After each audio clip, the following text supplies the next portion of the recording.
Hello, good afternoon. All right, just a few things here at the top, and then happy to jump in and take your questions. Yesterday, the Secretary of the Navy exonerated 258 black sailors who were unjustly court-martialed in the wake of the devastating explosion at the Port of Chicago Naval Magazine in California, which killed 320 sailors on July 17, 1944. After a thorough review of the case and related materials, the General Counsel of the Navy concluded that there were significant legal errors during the courts-martial and that the defendants were improperly tried together despite conflicting interests and denied a meaningful right to counsel. Secretary Austin applauded the Navy's legal review and decision to ensure our service members, our military families, and our civilian employees are treated with fairness and dignity, especially within our military justice systems. Switching gears, as you know, U.S. Central Command has been executing operations to surge humanitarian aid into Gaza through air, land, and sea. Yesterday, the Department of Defense announced that the temporary pier, or the Joint Logistics Over-the-Shore Capability that has been used to surge humanitarian assistance into Gaza through a maritime corridor, has concluded its operations. With collaboration from 12 nations, international partners, USAID, and the United Nations, the temporary pier successfully delivered nearly 20 million pounds of aid, which is the highest volume of humanitarian assistance the U.S. military has ever delivered into the Middle East. The temporary pier achieved its goal of providing an additive means of delivering high volumes of humanitarian aid to the people of Gaza. In the coming days, CENTCOM will work with USAID to deliver the remaining aid commodities currently afloat to the port of Ashdod in Israel for onward distribution to Gaza, and will provide coordination and liaison support for humanitarian aid deliveries at the request of USAID when appropriate. And finally, the chairman of the Joint Chiefs of Staff, General C.Q. Brown Jr., met today with the Japanese State Minister of Defense, Japan Chief of Staff, and the chairman of the Republic of Korea Joint Chiefs of Staff in Tokyo. The military leaders discussed progress on the trilateral defense relationship, exchanged assessments on the regional security situation, stressed the importance of enhancing close trilateral coordination in response to the provocation posed by the DPRK, and reaffirmed their positions regarding the escalatory, dangerous, and aggressive behavior by the People's Republic of China throughout the region. The Tri-Chad leaders underscored that U.S.-Japan ROC security cooperation is critical not only to the security and prosperity of the Indo-Pacific region, but also to their shared global interest to ensure peace and stability in the Korean Peninsula, the Indo-Pacific, and beyond. And with that, I'd be happy to take your questions. Lita. Hi, thanks, Sabrina. Can you just clarify a couple of things on the pier? The Army boats were used all along to transfer the aid from the floating dock to the Trident Pier. Will they be used to take aid from the dock, if there's any left there, to Ashdod at all, do you know? And just a couple of points on that. Sure. Sorry, just for clarification, which dock are you referring to? The pier itself? They were being used to take aid that was, the aid came from Cyprus to the big floating dock that was several miles offshore. The Army boats were used to take the aid from there to the Trident Pier. Oh, I see what you're saying. Right? Uh-huh. Are they going to be used to take the aid from the dock, floating dock, to Ashdod?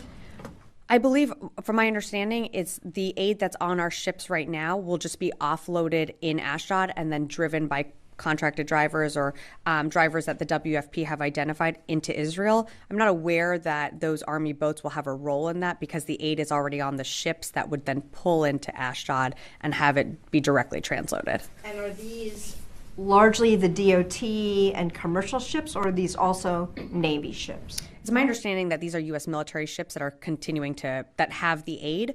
And as you heard Vice Admiral Cooper yesterday say, that we are committed to making sure that the aid that has been transloaded onto our ships is transloaded off of our ships into Ashdod for further distribution into Gaza. So are these ships that are in Cyprus, or are these ships that are at the pier?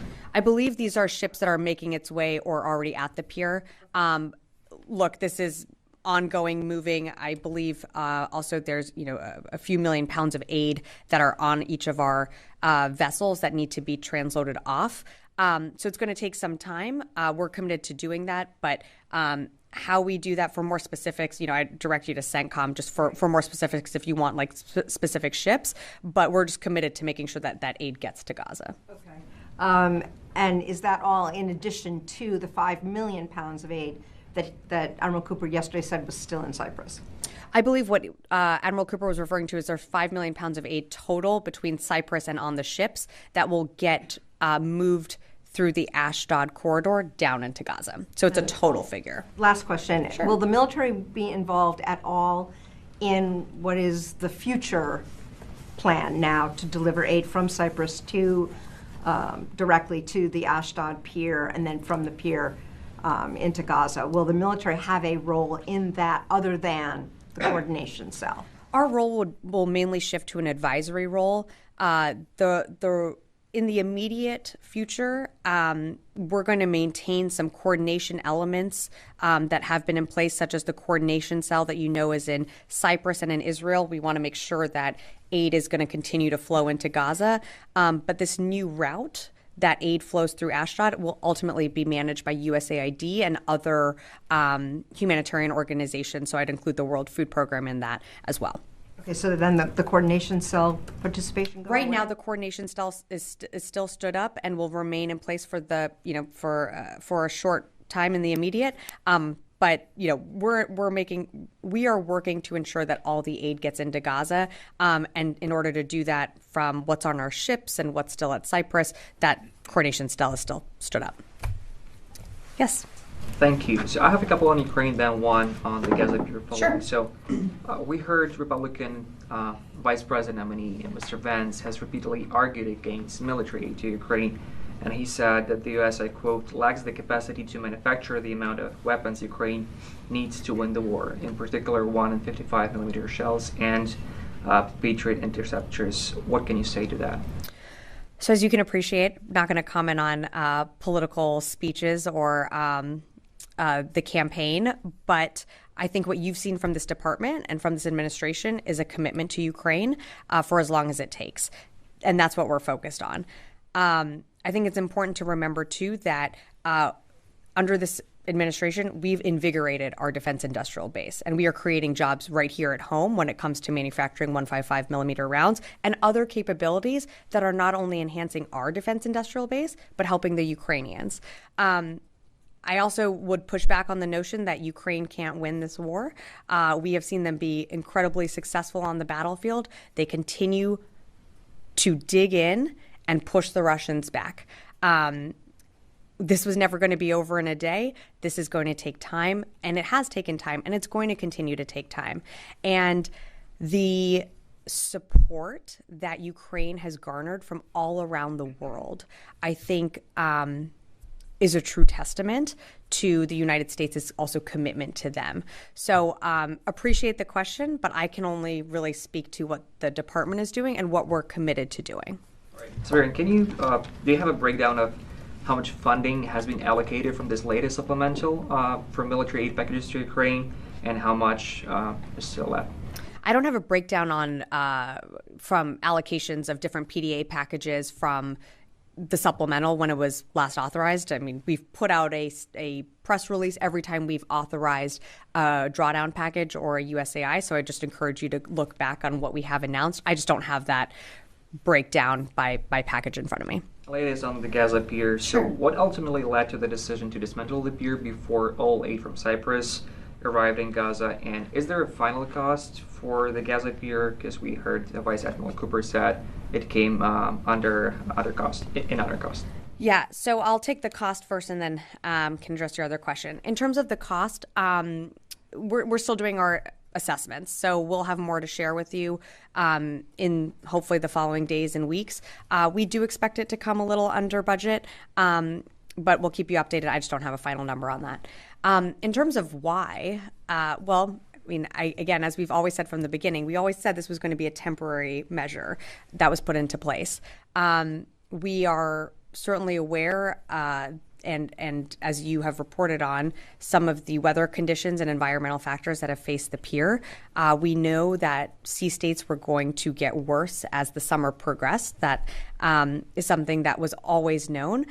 But I think what's important to remember is that all the aid that was in Cyprus or has gone to Cyprus has either been transloaded off of that temporary pier or will be moved into Ashdod. So we have moved out almost every single piece of aid that has come in through Cyprus. So I think that's very important to remember. I also think that it's important to remember that this pier delivered the highest volume of humanitarian assistance the U.S. military has ever delivered to the Middle East.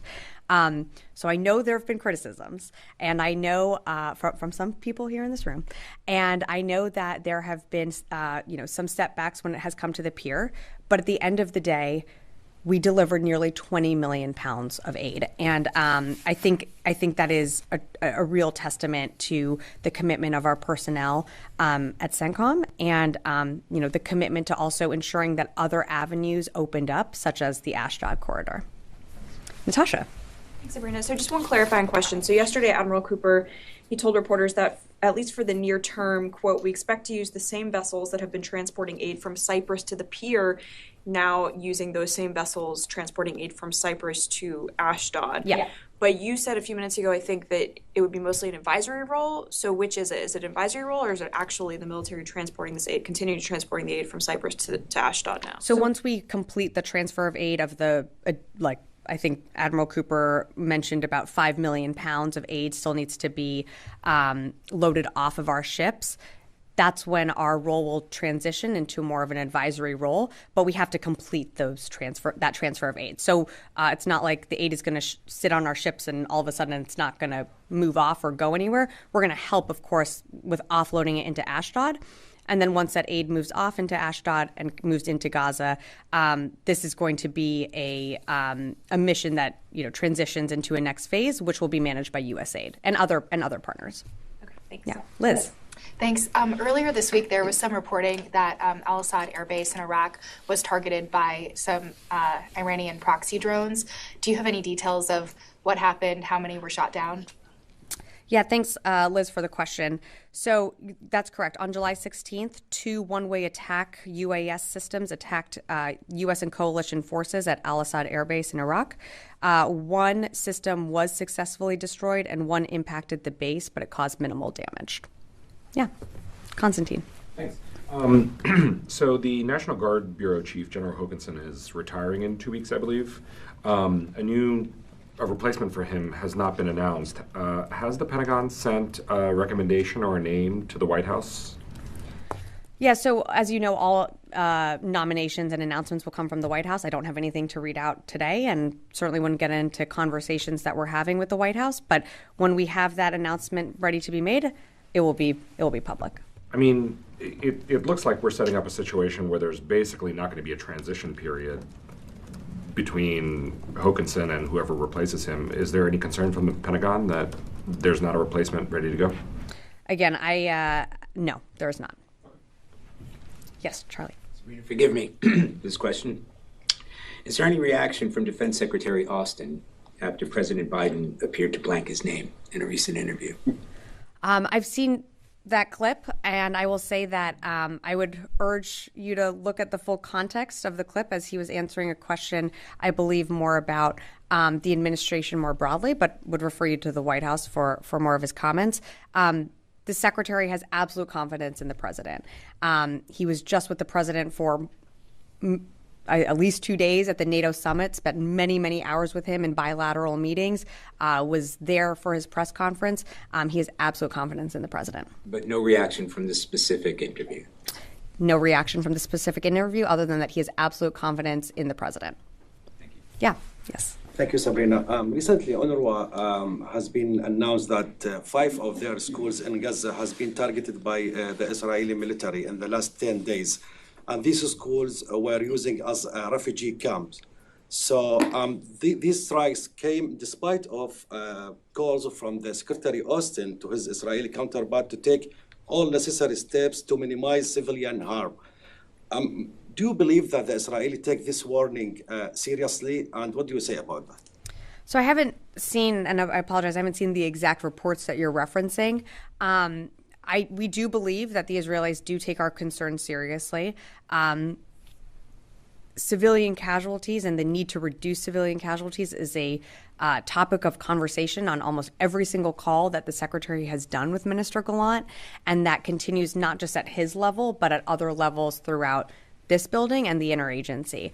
So it's something that we take very seriously. We think our concerns are being heard. We have seen behaviors change. There's absolutely the need, and there must be more done. But I just can't address those specific reports, unfortunately. I just haven't seen them. Yeah. Yeah, Noah. I'm wondering if you have any reaction to China's Ministry of Foreign Affairs yesterday saying that they were shutting down talks with the U.S. on arms control in response to objections over weapon sales to Taiwan. Have you seen that statement, and do you have any thoughts on the future of arms control talks going forward? Yeah, I'm just not going to respond to the statement, but I can tell you that we have a commitment to the One China policy. You've seen the Secretary continue to raise concerns about the PRC's behavior within the region, and as I read out at the top, the chairman was just there in the region, not only deepening ties there, but also raising concerns about some of the behavior and activity that we're seeing. So I'll just leave it at that. Mm-hmm. There was also some confusion on when they were actually paused, whether it took place earlier in the summer after new President Lai's speech in Taiwan, or whether it actually was cut yesterday or this week. Do you have any sense on that? Yeah, I'm just not going to be able to provide more on that, but thank you. Yes. Thanks. I wanted to ask if you could give us an update, if possible, on the AUKUS agreement. Are there any next steps? I thought I heard plans to make an announcement this fall. I don't know if that was under Pillar 2 or just some other steps in the AUKUS agreement. I don't have any announcements today, but certainly when it comes to AUKUS, and I know that's something that has been of interest, we always, of course, make those and read those out, but I just don't have anything for you today. Thank you. Yeah, of course. Yes. Thank you, Sabrina. Well, the attack on Al-Assad air base, do you know specifically which group launched the attack? No, I don't have specifics to name, or I don't have a specific group. We know that these are IRGC-backed militias that have launched these attacks on U.S. forces in the past. Most likely, more than not, it is one of those affiliate groups, but I can't give you specifics other than that. One more. From a military perspective, how do you look at the attempts by Turkey and Syria to normalize their relations? Does it come up with any U.S. posture change in case these two states reach to a point that normalize their ties? Yeah, I just don't have anything for you on that. We have our own relationship with Turkey. We'll continue to engage our counterparts there, but I just don't have more for you on that one. Liz. Thanks. Just to follow up on the Al-Assad attack, was this the first attack on a U.S. military base in the Middle East since February? Yes. That's correct. And is there any sense that these attacks from these proxy groups are going to resume, or do you think this was a one-off? Can't predict the future. As you know, I wouldn't also speculate on that, and can't get into intelligence matters. But we certainly don't want to see these attacks resume on our forces, and we've made that clear both, publicly and privately. I can't speculate on the future of, we're always going to take measures to protect our forces, and I'll just leave it at that. Okay, yes, Jared, and then I'll hop over to Real quick follow-up on the Al-Assad attack. Has the United States responded to this in any way, or are there plans to do so? We shot down one of the UAS systems, so I think that'd be a response. I'm not going to get ahead of any military decisions or operations. Moshe. Have there been any attacks in Syria as well? There was not an attack. One of the U.S. and coalition forces did destroy one uncrewed aerial system near Green Village, but we don't have an assessment of what the intended target was. So I wouldn't characterize that as an attack, but they did destroy it out of an abundance of caution. An incident did happen in Syria. Yes, an incident did happen in Syria. Our forces did shoot down one UAS system, but again, it's unclear what the intended target was, and there was no injuries, no damage to infrastructure resulting from this. Okay, Matt, and then I'll go into the back. Just staying on that topic, can you say anything about Iran's possible role in that attack? We talk about these Iran-backed groups. Is it just broadly Iran-backed, or do you think that any more direct hand in this particular attack? I don't have any more information. I think we can assess that these are Iranian-backed groups that launched this attack. We've seen this behavior before. We certainly don't want to see an escalation on our forces in the region. And so we're going to, of course, take the proper measures that we need to ensure their safety and security. But I don't have more for you other than that. Thanks. Okay, Lita, and then one more in the back. Just to clarify, wasn't there an attack on a U.S. base in Syria in April? I believe we did shoot down something in April, but I don't know if that the intended target was the base. Okay, because I thought that this was the first attack since April. You're saying it's the first since. I'm tracking it since February. Yes. Yeah. Yes, one more. Thank you. Regarding to the attacks on the Assad base, have you communicate with the Iraqi government, and do you believe that they are doing enough to stop these kinds of attacks? And did you get any signs, like before these attacks happened, from the Iraqi government, of the officials there? We have a great partnership with the Iraqi government. I'm not going to get into private conversations, as we never do from the podium. But we believe that we're taking the proper measures to ensure security and safety of our forces. We'll continue to engage our Iraqi partners on the ground. But I don't have more for you. All right. Okay. Thanks, everyone.